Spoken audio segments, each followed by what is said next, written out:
Так, всем привет, с вами Михалыч.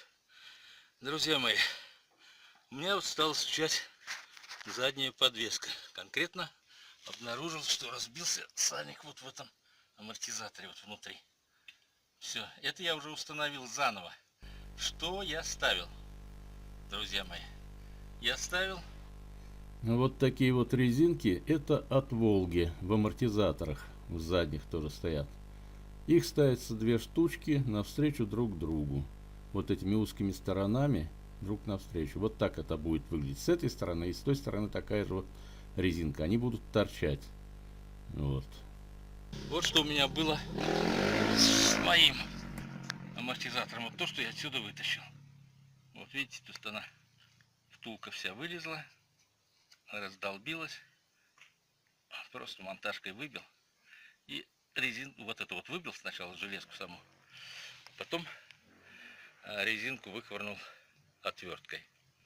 То есть она и здесь оборвалась у меня, и внутри оборвалась. Ну, естественно, шла вот это вот молотилово и колотилово. Пришлось мне поставить чуть подлиннее болтик и широкую шайбу вот с этой стороны. Вот отсюда вот. Пошире шайбу, чтобы она полностью все закрывала, вот эти резинки. Они так торчат немного из ушка амортизатора. С той стороны вот эту шайбу перевернул на 180 градусов, она вогнутая была, то есть выпуклая, как на этом амортизаторе.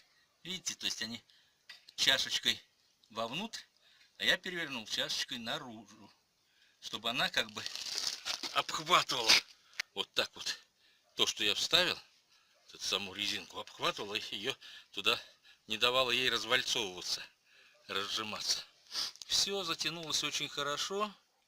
Посмотрим, как будет бегать. Вот, друзья, такая коротенькая заметочка. А смысл заключается в чем? Сам амортизатор стоит 1500 рублей. Сам он рабочий. И вот эти вот штуки сами, сайлент-блоки для них, не продаются. Так что вот пришлось изобретать вот таким вот образом. Посмотрел там где-то и в ютубе ребята делали, но не на моей машине, на другой. Но попробовал. Все пока получилось, пока не стучит. Ну вот, все, если понравилось, ставьте лайки, подписывайтесь на мой канал. Всем всего доброго.